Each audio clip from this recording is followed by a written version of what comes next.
Hey, all you ethic cuties and the 40% of you who have still not subscribed to the Ethicsverse, what the heck's wrong with you? It's free. Welcome to the coolest place to be every Thursday at noon Eastern. If you think fixing our workplaces can fix our world, I got a real treat for you today. We got the one and only, let's see a huge emoji explosion for the one and only Allison Taylor, smartest person I've ever met. Learned so much from her. Love her book. We're going to be diving into ethical business in turbulent times. So drop that LinkedIn URL in the chat.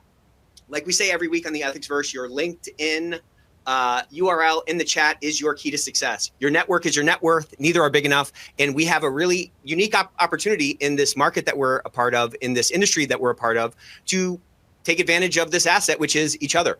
I guarantee whatever you're struggling with, there's somebody on this call today who has just, fix that issue in their business. So reach out across the aisle, reach out to someone today and get some help. And in terms of getting help, there's so much thought leadership coming out all the time in this space. If you're not sharpening your sword, you're leaving a lot of impact on the table, a lot of career progression on the table. So hit this QR code here and check out the Ethico Library. It has a list of all these books that we give away, all these podcasts we like to follow. And speaking of podcasts, one more round of applause for the ethics experts. We just hit our 200th episode. Phenomenal. No one thought we would get to 200, but we did it. Fastest growing ethics and compliance podcast in the world. Of course, Allison Taylor has been on, so you can dig out that episode. Absolutely phenomenal. But we just broke through 200. We just had Andrew McBride on, so I would definitely tell you to check that out. Look, I kind of pride myself in terms of Ethico and myself. Like, I never want to waste anyone's time. So I want to provide, we want to provide a lot of value to the marketplace so that anytime you spend on our podcast, on our webinar, reading a LinkedIn post, whatever, you should be able to get some nugget from that. That's our goal. We want to pour out into this market because we're at this really interesting inflection point where it feels like the next 10 years can be a lot different than the last 10 years, but we have to do some new things. So we need more ideas. We need to be sharing more and more of that. And that's what these platforms are for. Speaking of platforms, a lot of people are getting pretty nervous with all these changes going on, especially with respect to how we may have sort of pigeonholed ourselves, focused only on pain avoidance, keeping the boss out of the orange jumpsuit. Of course, that's a critical part of our job. But what really matters and what really moves the needle is when that effectiveness can be at the forefront and the value that we bring to our organization is way more clear than the bumper sticker on the car, which many of our programs are when we step into them. So Ethico's ecosystem is a next-gen tool that can help you to drive more effectiveness, to focus your limited resources on the things that matter most, and drive more engagement from the organization, whether that's more risk intelligence from people on the front lines, whether that's more proxy reporting from the middle managers who are 6 to 8 times more likely to get a report than your anonymous channel is, or the engagement from the leadership because they understand what a benefit the circulatory system of the organization can be for their organization. So we don't want to leave you in the dark. We got a promised land promotion. So if you're coming from any of the legacy providers, any of the folks who have been the bulwarks of our industry for the last 10, 20 years, we got a gift for you. So promised land promotion, up to 15% off, up to a year free to help with that change management. And you get all the benefits that come along with the Ethico system, the Ethico service. So check out our G2 reviews if you have not done that before. And also check out our Ethicsverse Live. We're going to be coming to cities around the country this year. What are we up to on the emoji standpoint? We're up to a lot. Wow, 1,600 so far. We didn't even get started. Allison hasn't even said a word yet, Allison. So just your smile is bringing the emojis out today. I love it. Ethicsverse Live is coming to a city near you. Next month, we have our first forum. So this is going to be a few-hour event in the evening here in Charlotte.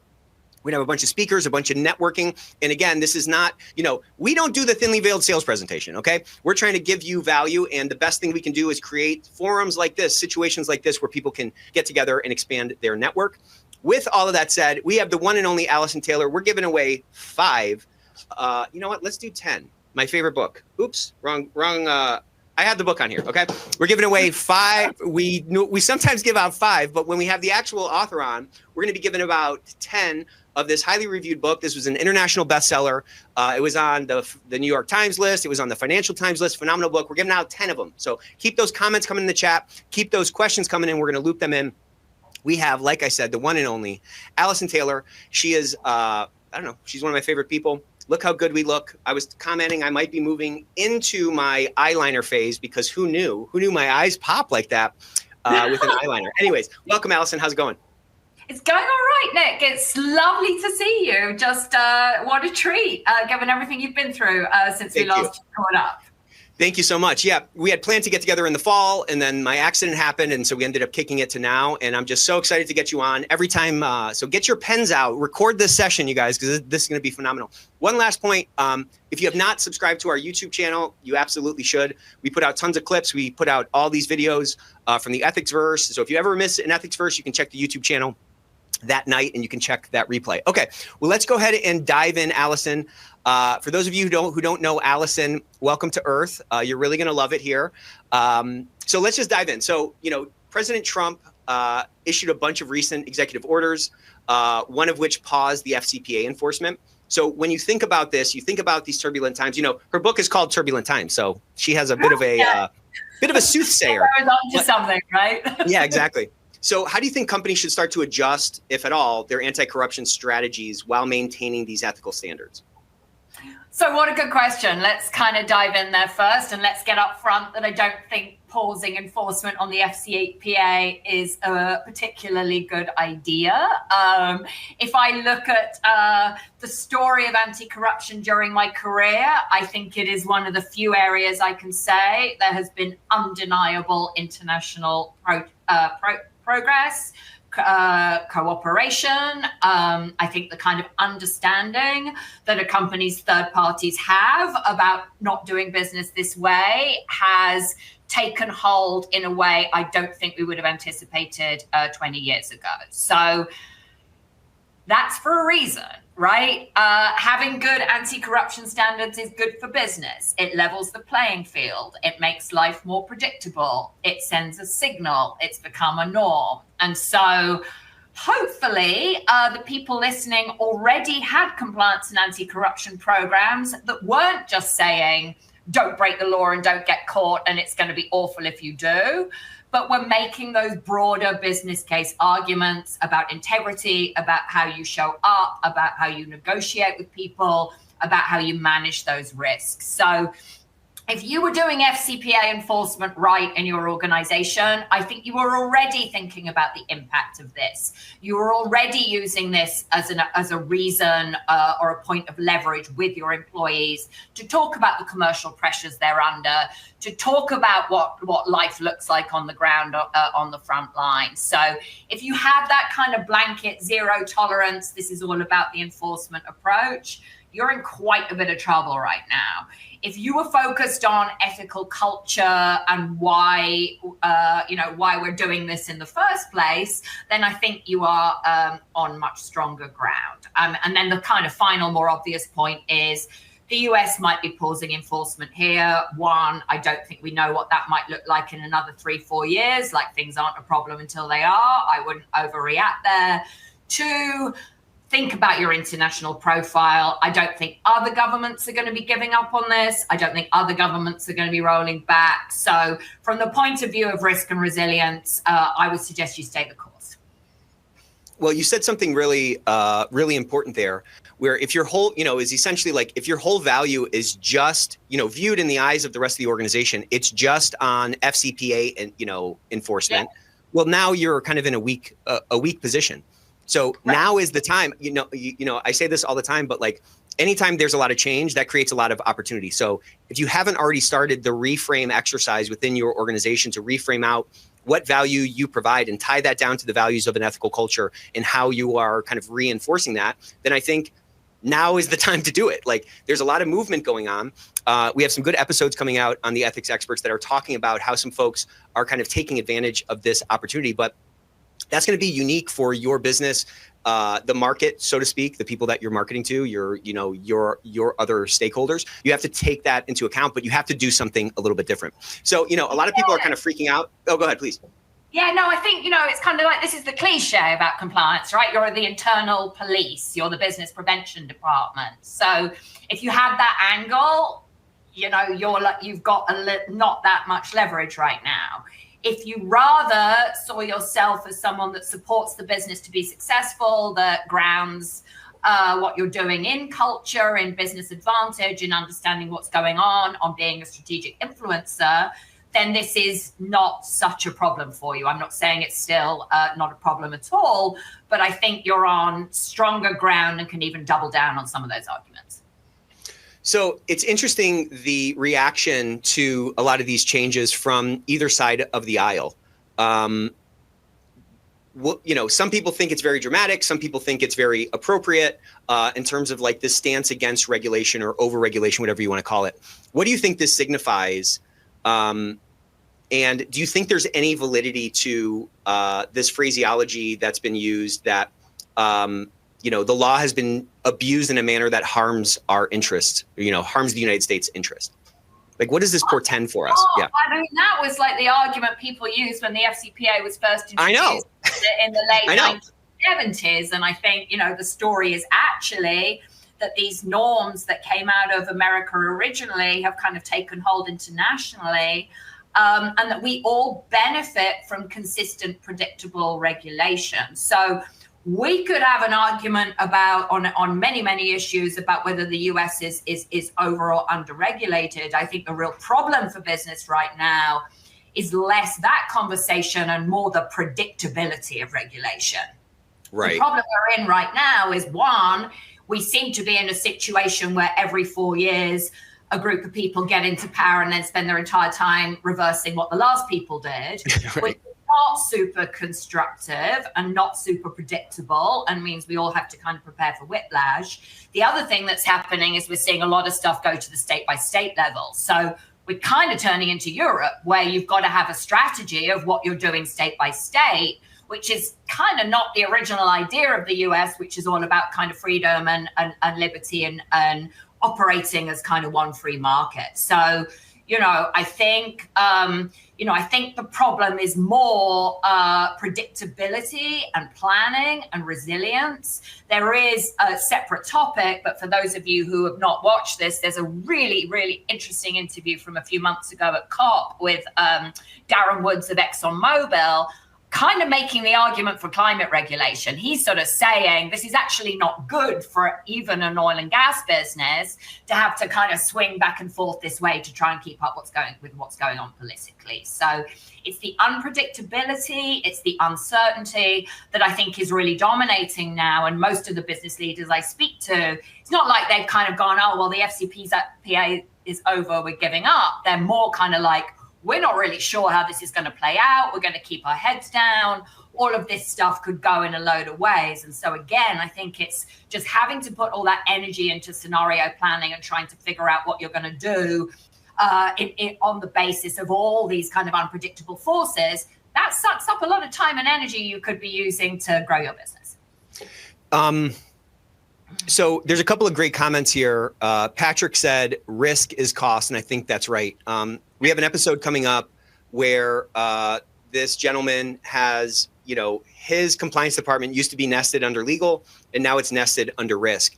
And he's going to talk a lot about how beneficial that's been, not just for himself and his own development and how he looks at risk, but it's also been extremely beneficial for compliance concerns that he has. His ability to raise a compliance concern in the risk room seems to get a different level of attention than, raising it in the legal room or the compliance room or whatever. I think it goes down to this thing of risk is cost. And I'm bringing this to a question. How can we better incorporate some of that stuff? Or how can we, in the context of this lack of predictability or this world of like you called it whiplash, how can we really make that case for these strategic business advantages that come along with these ethical considerations that like we're pushing? So you kind of made this claim, which I think is right, that we need to kind of pivot and sort of show more of this sort of strategic benefit of what we do. How do we start going about doing that? Like if someone feels like they're a train that sort of stopped on the tracks and they need to get that momentum going, where would you start, or where would you advise someone to start to try to reframe their impact in the organization? Oh God, love it. So first of all, I think kind of putting compliance under risk is an awesome idea. Secondly, I've been making these arguments for years about kind of trying to reframe compliance as being about strategic integrity. I wrote a paper about this for the World Economic Forum a few years ago. I can kind of share this. So I think for compliance people to think about their roles in terms of risk, and then maybe to differentiate, because people often kind of bandy the term risk around without understanding there are different sorts of risk. So there are what we might think of as traditional compliance risks, the risk of bribery, the risk of money laundering. There's risks where your job is to try and get that exposure down to zero. There are people doing bad things. You'd like them ideally to be doing none of those bad things. You're working on prevention. Then there are other sorts of risks that might be more geopolitical in nature. We can think about trade. We can think about tariffs. We can think about when and how you operate that you may not have a lot of control, and you've got to be planning for those risks. And then there are strategic risks that might have some opportunity as well. So an example would be, do we go and operate? Do we go and run a business? Do we launch a new product and service in a risky jurisdiction where legal enforcement may not be good, where there may be unpredictability, where there may be a lot of informal relationships? And we might choose to operate in that market because the commercial benefits, the opportunity for our business, the opportunity to build new service lines, the opportunity to grow. So then you've got to kind of think about trade-offs. You've got to think about relationships. You've got to think about calculated risks. That's different from saying we want money laundering to be as low as possible in this organization. So I think there's a need to think about risk, and then I think there's a need to differentiate between different types of risk. And rather than compliance people staying in that prevention lane, I think they should be thinking, I will advise you, CEO, about whether you should be operating in this highly risky emerging market and how you can think about your political relationships, how you can think about your stakeholders, how you can kind of help and analyze here. So all of this, I think, is part of this bigger picture of like, we don't want to be, as compliance and ethics people, the enforcers, the people that people delegate these kind of processes to so they can go and focus on something more interesting. We want to be positioned in the ear of the CEO and the general counsel and the chief risk officer and human resources as this strategic advisor that can help think through and differentiate all these topics and really put yourself at the center of business strategy and the center of business culture. So that's something I've been banging the drum on for a really, really long time. Yeah. I don't want to make this sound easy. I think all the compliance officers I'm speaking to are also wrestling with like how different legal regimes are becoming across the world. There's a lot of drains on your time. But I do think there's something about this moment to kind of reframe and rethink what we're doing in terms of ethics. And if you get that right, I think you can position yourself in a much more senior and strategic role. So Janie had a question. So first of all, I told you this was going to be a great episode. We could stop right now and this would be a home run. So keep it coming, Allison. Janie said, I like thinking in terms of risk, but do you think embedding compliance underneath under risk diminishes the role?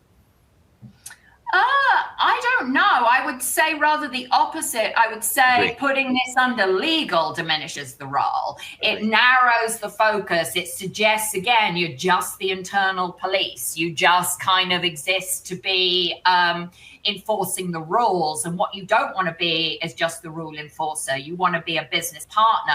You want to be describing that kind of corruption's inflationary, corruption spreads, you know, kind of trying to measure that, trying to make sure that you're having a conversation with your team. So I would make the opposite argument, I think. I would too. Not to I say agree. that risk will have its problems, but to be at the center of those conversations just positions you in a very, very different way than if you report to legal. Well, and also just think about in the life cycle of a business, like when different departments are formed. Like risk is not the first department you form. The first department you form is probably sales or engineering or something, right? Like why does someone form a legal department versus why do they form a risk department? I would say you form a legal department for pain avoidance and you form a risk department for efficiency increase or like more effectiveness, like to kick more ass. That's why you're doing it. So to your point, I feel like that you could argue that that's an elevation of the role because now everything we're talking about is like denominated, so to speak, in risk terms already within that room. We're talking about operational risk, and you're talking about audit risk, financial risk, and now we're talking about compliance risk in that same conversation, not this barnacle on the ship conversation.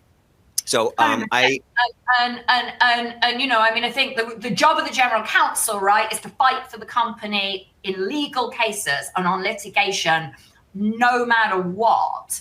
The role of risk and compliance is to say, here's a decision. Here are the trade-offs. Here are the pros and cons. This is not a black and white thing. Let me help you think this through. Let's talk about what legal enforcement might look like. Let's talk about where regulation might go. Let's talk about how we can handle, for example, the huge emerging divergence between what the EU and the US and Asia are doing on specific topics. So if you're stuck there saying just focus on shareholder value and don't break the law, you're in some trouble now, because not breaking the laws become less of an anchor than it used to be.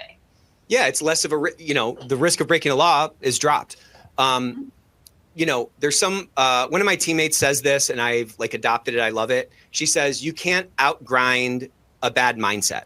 And I fear that many of us are stuck in this bad mindset where we're hearing everything you're saying is yeah, that sounds great, but how do I do that? Can I even do it? And I want us to zoom out, because we have a very unique skill set in this role. In ethics and compliance, we have a very unique skill set. I call it the circulatory system of the organization.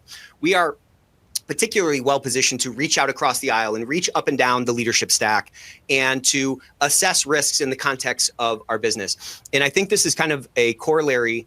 I love UFC. I love MMA. I've watched that my whole life. And there was an era of time where it was all kickboxers in there, and there wasn't a lot of wrestlers. And so wrestlers kind of viewed themselves as kind of doing a different sport. But then as some wrestlers started to kind of trickle over into MMA, wrestlers realized oh, this is really just kind of wrestling. And my skill set that I learned on the wrestling mat translates perfectly to this octagon. And so now if you look at all the top champions, or all the champions in all the weight classes, they all have predominantly a wrestling base. And so what I'm saying is we're like those wrestlers who are looking into this other sport, and we're oh, this seems so different. I don't think that this will translate, but I'm saying it does translate. It translates beautifully, and it translates better than other people that are in those roles. And I would stand by that. Our ability to be influencers and drive engagement across the organization, assess risks, develop policies, understand regulations, and communicate that effectively. That's what the foundation of the job is. So I'm just saying what you're talking about and what you're encouraging people to do isn't trying to teach a fish to fly. You know what I'm saying? It's just teaching a bird to fly. That's it. Just spread the wings and jump out of the nest. Or it's giving you breadth and a better grounding for the arguments you're making. It's always been tough to say, don't do this because you might get caught and it's illegal. You've got to say, don't do this because it'll undermine our competitiveness, or, let's think about this. Let's think about the effect on our culture. Let's think about whether people can talk. And so it's a grounding and an anchoring, not this kind of crazy new direction. I guess that's bad with your bird analogy, or maybe it's trying to fly more so you can see a bigger part of the land more broadly and from higher up. It's trying to reach higher ground, Nick. Look at that. Brought it home. Brought it back. Unplanned. There you go. That's the poster of my book cover. So I want to pivot a little bit to corporate speaking up. It's only really been a few years since taking stands on social and environmental issues were all the rage. This was this huge ESG wave. Now it seems like we're kind of going in the opposite direction. So I'd like to hear a little bit from your perspective of what's driving that shift, and how organizations or how leaders, maybe even at the executive level, how they can do their part through this kind of turbulence. You know what I'm asking? How do we help support this? How do we help preserve whatever values we have in the context of this change, and what's really driving that change? Yeah, so let's, I've been writing and talking about this there was an enormous rise in CEO activism and then employee activism that kind of peaked, I would say, in 2019, 2020. Everyone was going out there at Davos promising to save the world, making big climate commitments, making big DEI commitments. As I don't need to tell anyone on the line, we are not in that era now. So I think there are kind of two things going on. The first thing that's happened is obviously a kind of right-wing backlash. We've had people like Robbie Starbuck. We've had a lot of social media campaigns against companies taking these kind of stances. And then we've also, on the other side, seen a lot of pressure on greenwashing and a lot of pressure on doing this stuff as marketing. So I think the problem was always in the beginning that there was too much treating this as convenient PR, too much looking for social media points, and too little of grounding your positions in the way that the organization actually creates value. And I think there were maybe good reasons back in 2018, 2019 to be saying something about climate change or saying something about immigration. Since then, we've seen a lot of turmoil over topics that are much more divisive and much more of a challenge for organizations to handle. The topic I'm working with a lot of companies on right now is backlash over Israel and Palestine. And I think part of the problem was that because organizations said, speak up and take stands and listen to all your stakeholders, you then ended up, understandably, with employees that felt very strongly about this topic, going to the CEO and saying, we want you to speak up and take a position on the issue that we, on the position that we have on the Middle East. And of course, the CEO is understandably saying, well, I can't please my whole workforce on this topic. People feel really strongly about this topic. They're really divided. So I think this has led to a wider reckoning that maybe it might be appropriate for a company to take positions on something it can influence, something it can change, something that is core to its business model. It's maybe not a good idea for CEOs to go out there and be geopolitical leaders making comments on topics that they cannot really address via their own business model. So I think we're seeing more focus. I think we're seeing more restraint. That said, on topics like DEI and climate, the world has become very, very difficult. Everybody that I'm talking to right now is very worried about the executive orders and is just kind of sitting and saying, wait and see. That I think is highly understandable. The point I'd make, though, is, we've got a certain picture in the US. If you're also a global business, you've got a different picture in the EU. You've still got employee pressure. You've still got people that are very worried and want to be protected. You've just got to be careful over indexing one way or the other.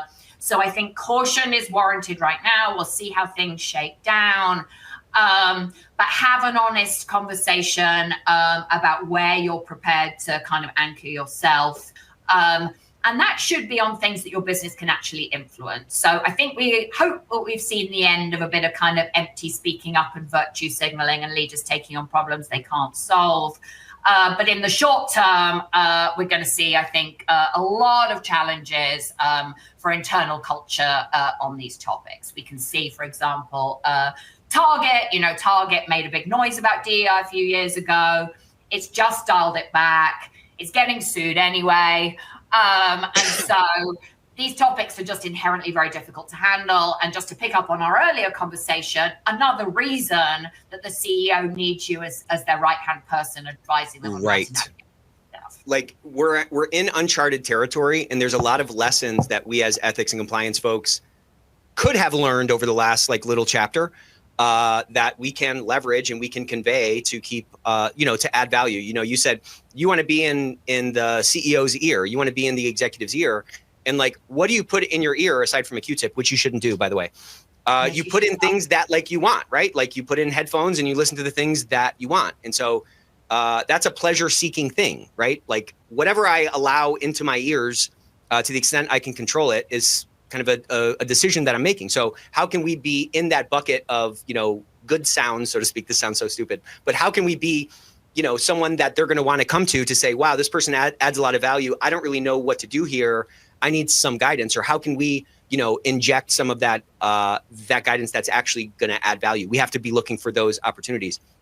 I think hard as it is, the current kind of situation here and the uncertainty should really prove the value of not a knee-jerk black and white reaction to what the law is saying, and understanding that the law is becoming increasingly inconsistent, and then trying to provide that strategic advice on what you do. You're still going to have concerned employees. You've got very, very real legal and regulatory risk. You've got the need, I think, to be able to, something I'm kind of really seeing out there is as well the rise of unhappy employees leaking whatever internal decisions they don't like. So Zuckerberg at Meta has just fired about 20 people for leaking information. I find it kind of funny. He's really, really powerful. He can't stop this leaking.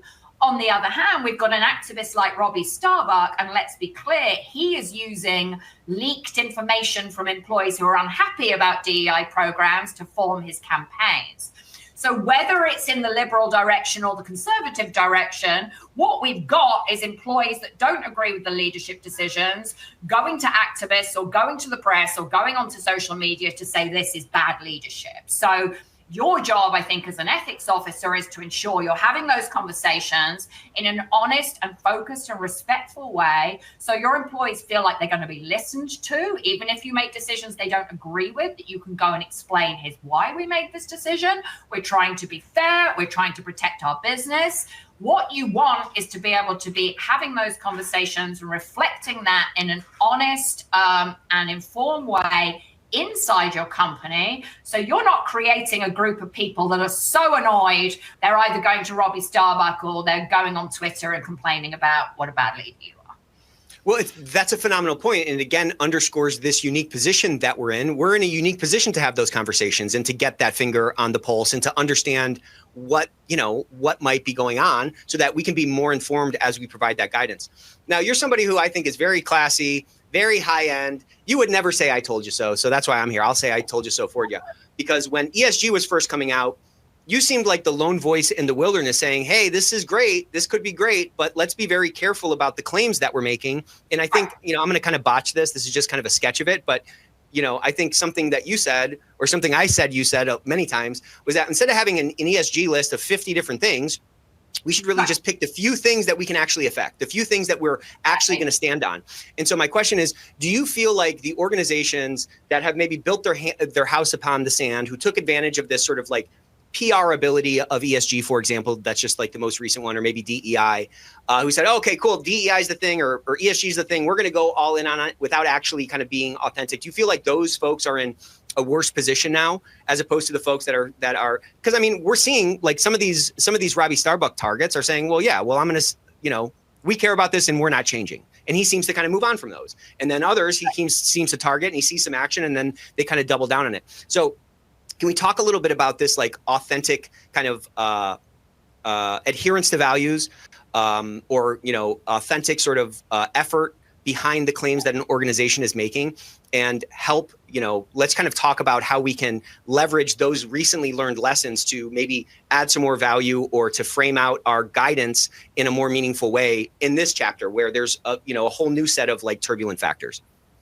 Right. So, I think the problem, so one, I think that the companies that were more focused and restrained, that were saying all along, we don't have to be out there taking a position on every damn thing every 5 minutes. Let's just kind of stick to what's relevant to our core business. Let's let our employees go and engage with the political process and say what they want, but let's just stick to our guns, which was a really unfashionable view about 4 or 5 years ago, and now looking really, really smart.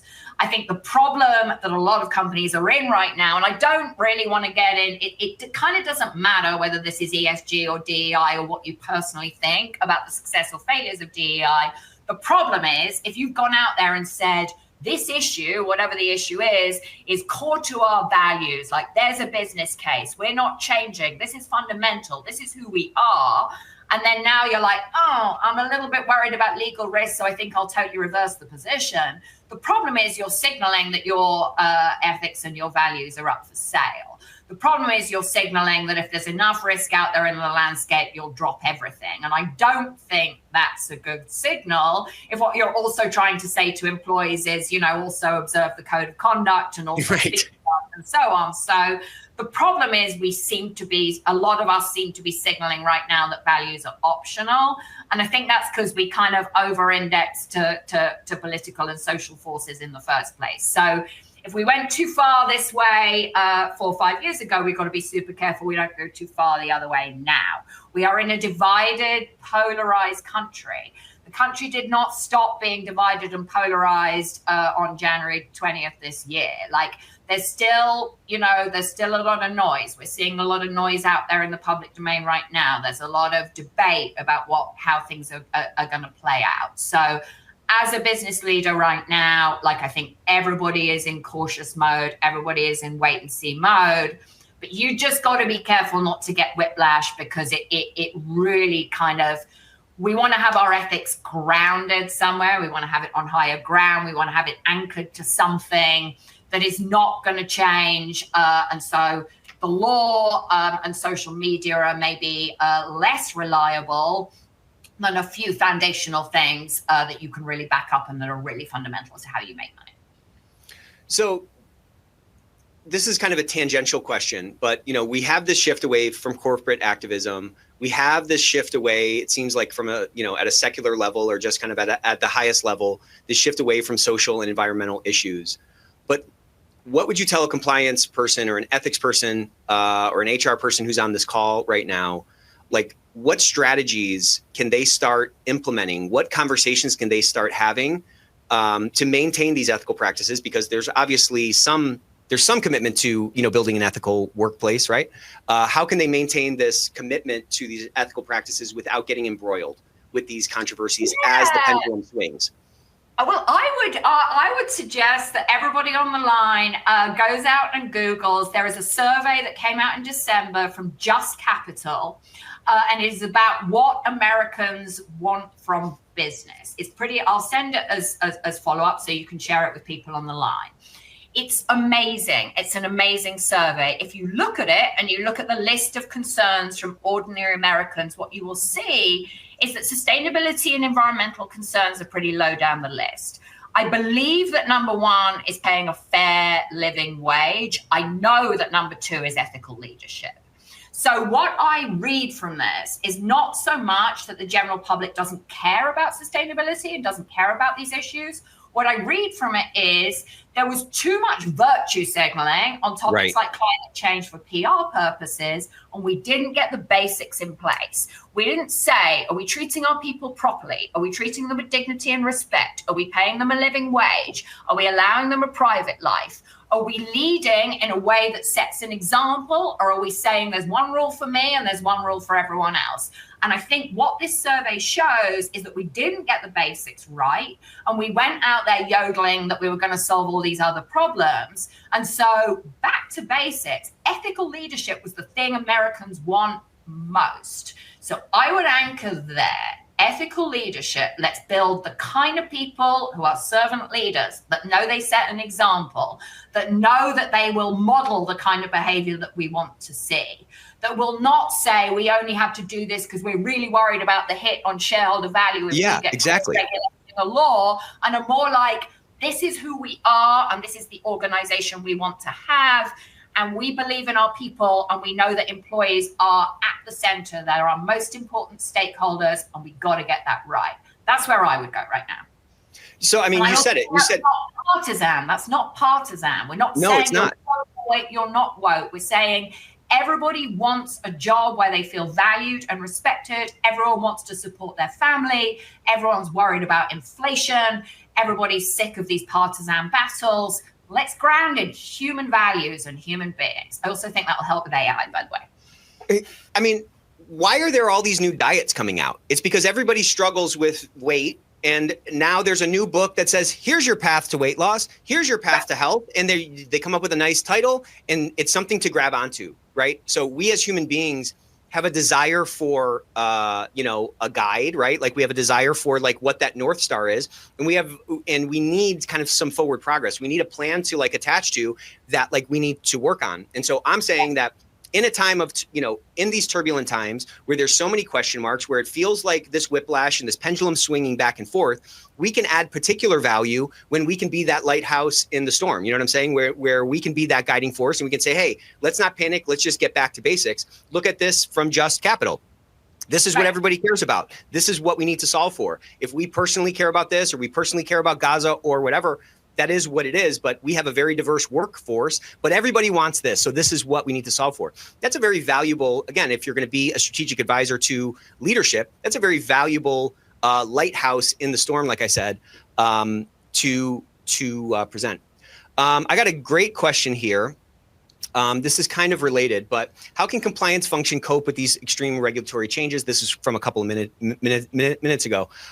We nudge/force the business to implement regulatory controls, which may be very complex and costly. And then in the next minute, we tell them to scrap them. This is going to be very uncomfortable and undermine the credibility of any ask in the future.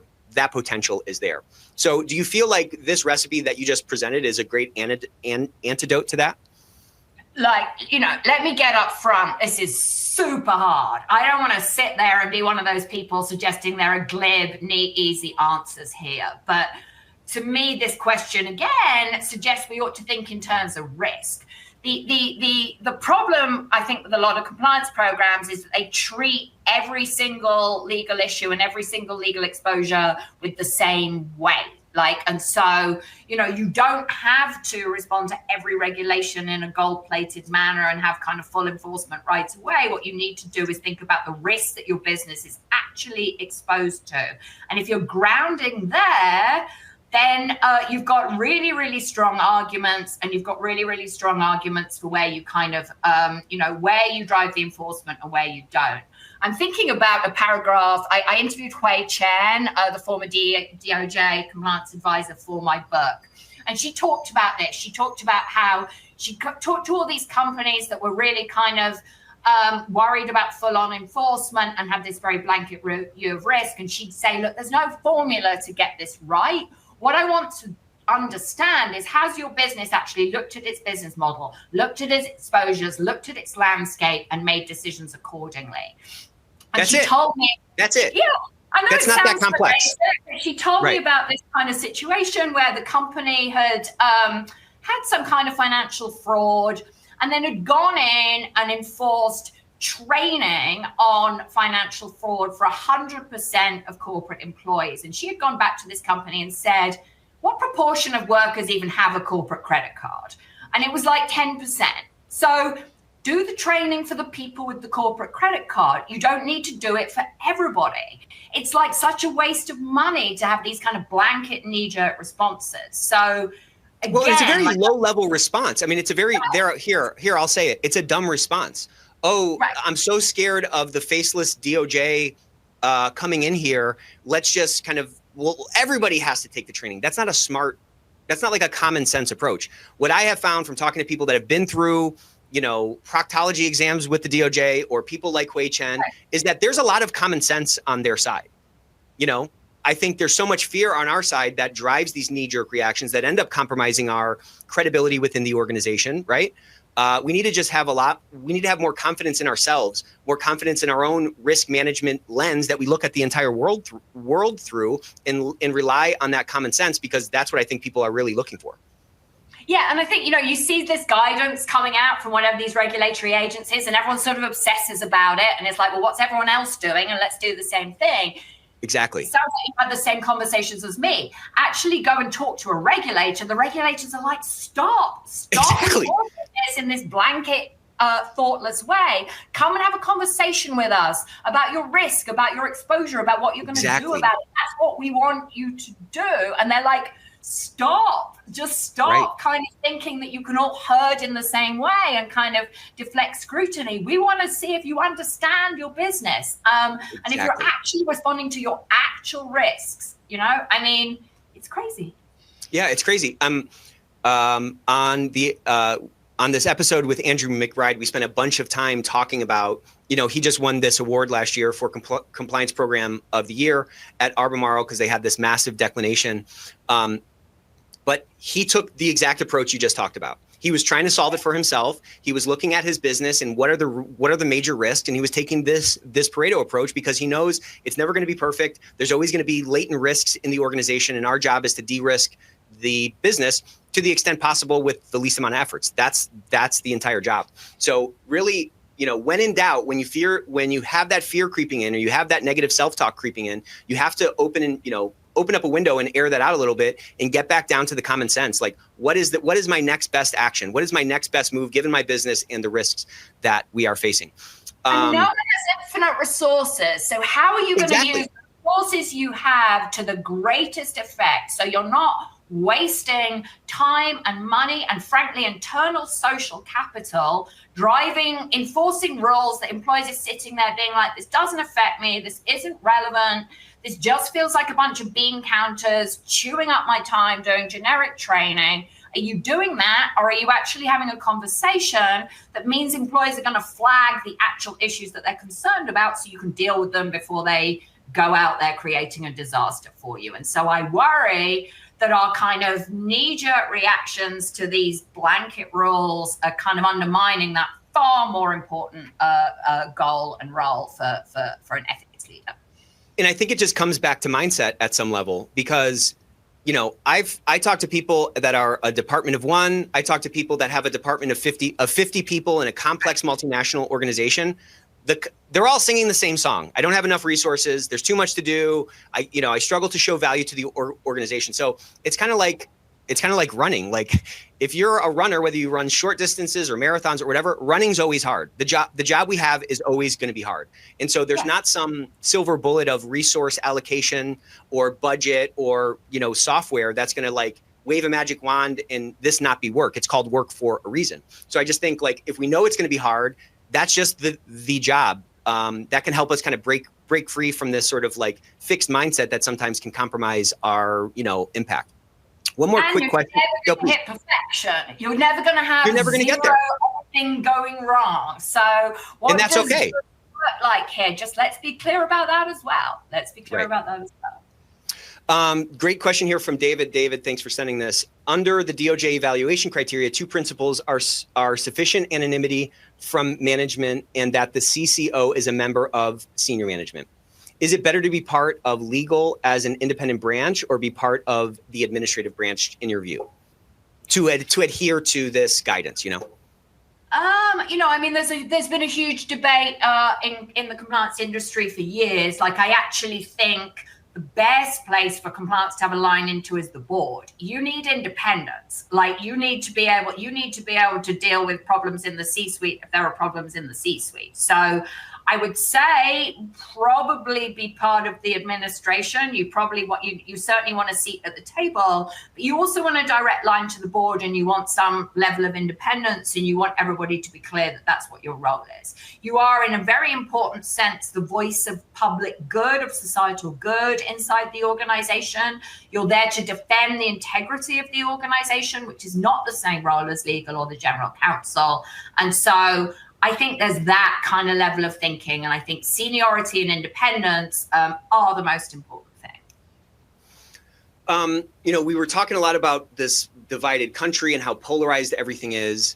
The folks you're talking to that you'd consider like leading companies who are kind of navigating through this polarization well, how are they doing it? And what do you think that tells us? Like, what does this current chapter tell us about the future of organizational culture? Yeah, so there's an example in my book of Allstate Insurance. So Allstate Insurance has been thinking about this really smartly for a long time. What they do is, you know they're across the whole of America. They've understood that the workforce is polarized. People think differently. And they focused on how can we get people to work together productively across values divides? How can we disagree respectfully? How can we work with people with very different worldviews and values from us and kind of get behind the organizational mission? And so part of what that means is you're not trying to drive your partisan agenda with the CEO, and you're understanding, like, you know, if you're a Biden voter, you're going to be working with Trump voters and vice versa. So let's understand that we've got common humanity. We all care about our families. We all want dignity and respect. We all want to do a decent day's work. Let's focus there, and let's understand that a really key leadership skill today is that ability to negotiate and work successfully with people with very different values and a very different view of the world. And to me, that is one of the most important leadership skills of the 2020s, and I guess beyond.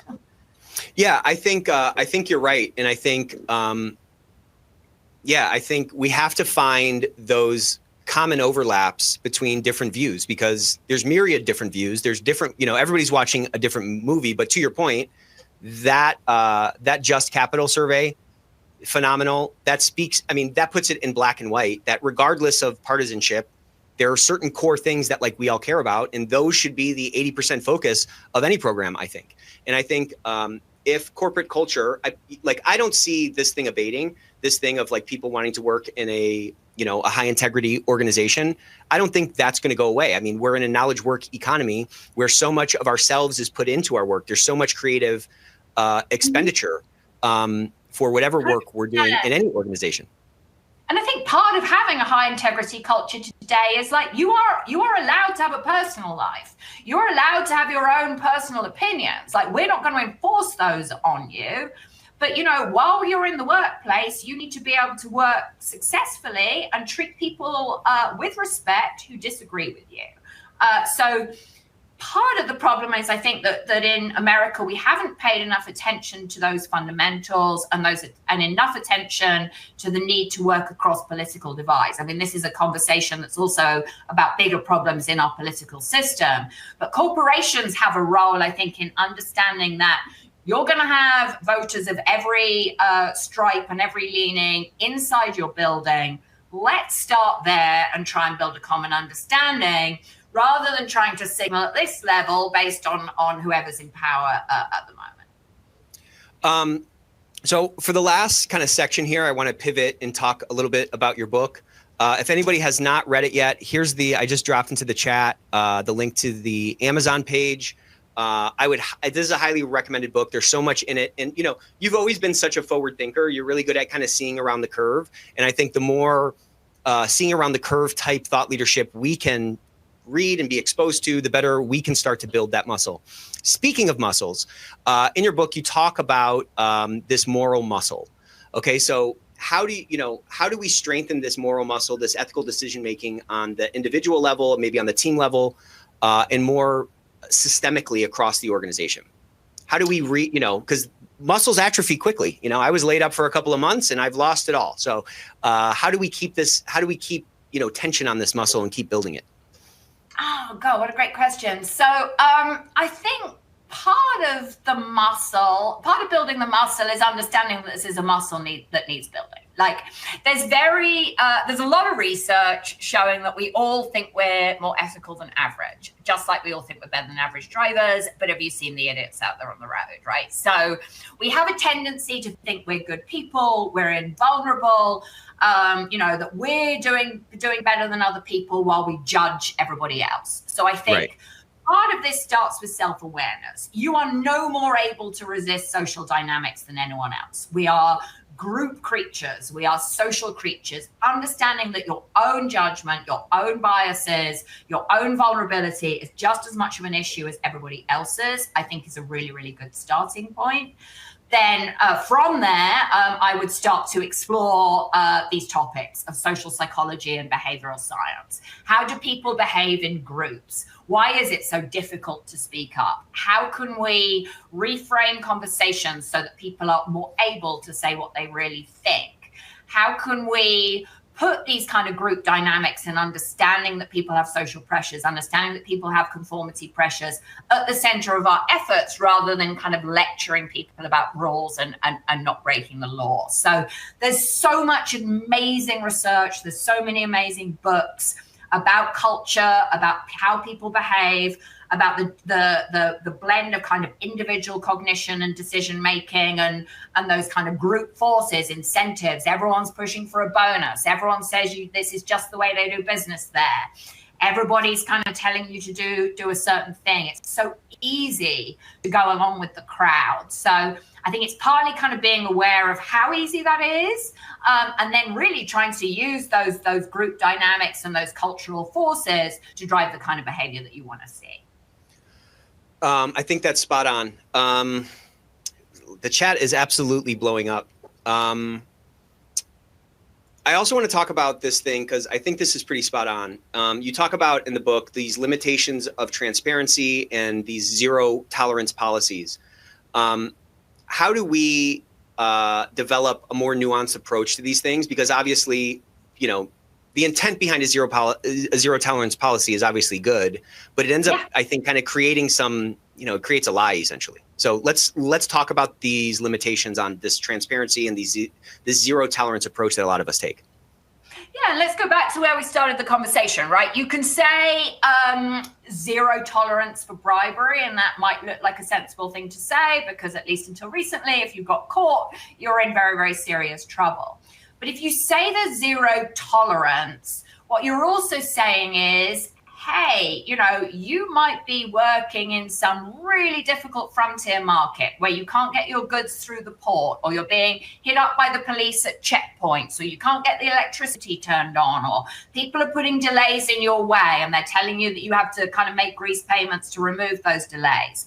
What you're saying is if there's zero tolerance, you're kind of cutting off a path for the people facing those pressures to come and discuss them with you in a way that you can say, here's how we can handle this. Here's how we can help support you. And so what it does, that zero tolerance messaging, is kind of say, if you get caught, we're getting rid of you and we're not going to listen to you, and we're not going to have a conversation that's realistic about the fact that we can't solve every problem out there in the world. Corruption is still a reality. We still have to operate and adjust in all sorts of different contexts. You're just kind of cutting off any opportunity to have that more nuanced conversation and help your employees actually navigate these risks. That's bad for you because you lose a lot of insight that could otherwise really help you drive competitive advantage. It's bad for the culture because it shuts people up and makes them not share what they really think. And you're frankly never going to get to that zero tolerance position, even no matter how hard you try. So you've achieved very little, really, here. I understand why people do it. I understand that it looks, it sort of sends a clear signal. But if you're putting out those arguments and you're signaling in all sorts of other ways that you don't really mean it and you can't enforce it, I'm not sure you end up in a better place. So what we really want is to have employees come to us with the challenges that they're having before they get caught or before the proverbial hits the fan, so you can help them handle it and really kind of drive meaningful prevention and risk management. And the problem, I think, with zero tolerance messaging is it kind of tells everybody, shut up about the challenges you're facing. Totally. We don't hear it. Yeah, we think it's a shortcut and we think it's a really strong stance, but it actually compromises our credibility. Like, no one's going to come to you without trust. No one's going to have trust without credibility. Like, credibility is a component of exactly. Trust. And like, it's a total compromising of our credibility when we say we have a zero tolerance policy on retaliation. And then somebody reads that and they look next to them where their coworker just got retaliated against and the person who did the retaliation is still there. So then they're like, all right, well, that's not true. What else is not true? And now we've allowed this seed of doubt to creep into the minds of the stakeholders who we're trying to influence. And they're going to start asking, well, what else isn't true? What else is not credible? Exactly. One more question here. So you've been doing some more work with CEOs. And so I want to talk real quick. And again, this might be a little bit of a rehash, but like, what role do you think the CEO or other leaders need to play in addressing this contentious situation with the social issues and the political issues and environmental and so forth? What is the answer, or what guidance can we give a CEO who's trying to navigate through it? I mean, I think the first thing is to just kind of pause a minute. I think what you have is CEOs feeling forced to go out there and make a statement. I mean, I would kind of sit and digest everything that is going on at the moment. I would be talking to all my senior leaders. I'd be figuring out where you're going to pick your battles and what really impacts your business and what doesn't. I would be trying to kind of reframe that conversation internally. But I would also be signaling very, very clearly, we care about our employees, we care about our people, we are going to exercise duty of care, we are going to protect you, and we are going to listen to you and navigate through these turbulent times. I am seeing a bit of a collapse in leadership out there. I am seeing a bit of a collapse in courage. And so saying just pause for a minute and be cautious is not the same thing as saying keep your head down and hope nobody comes after you. So I think people right now want a signal that the CEO is a servant leader, the CEO understands the value of culture, and the CEO is going to prioritize their people. Not easy, but I think it's really, really, really important right now. And you should be prioritizing your people, to be clear, no matter how they voted and what their personal opinions are. 100%. So one more emoji explosion for the one and only Allison Taylor. Allison, where can people find more of your brilliance? I'll just leave it at that. I have a website, AlisonTaylor.co. There's one L in the Alison. I'm on LinkedIn every day with opinions on this topic. There's always an amazing conversation in the chat. Jump on, tell me where I'm wrong, tell me what I've missed, tell me where I'm mistaken. Absolutely love it. I'm starting to think about my next book. It'll probably be about leadership. I'm going to be crowdsourcing all my ideas on LinkedIn, so join me there. Be careful, though, disagreeing with her, because I will block and report any comments that disagree with Alison, okay? All right, Alison, thank you so much. Keep in mind, you guys, we all have a 4-pound nuclear reactor between our ears. We all have this amazing goal-seek mechanism, which is our mind. We just have to feed it. You got to feed it with new ideas. You have to feed it with new thought leadership. You have to expose yourself to things like the Ethicsverse and other podcasts and things like that. Get that stuff into your mind and tap into that courage. The answer is in you. You know what the right thing is. You just need a little bit of courage to try something new, and you need some new ideas. So keep feeding them. We'll see you back here next week. We have our quarterly hot topics discussion. We have Matt Kelly, the coolest guy in compliance, along with a august panel of great guests. So invite your friends, and you know what? Let's help our enemies. Let's invite our enemies, and maybe we can fix them. We'll see you next week.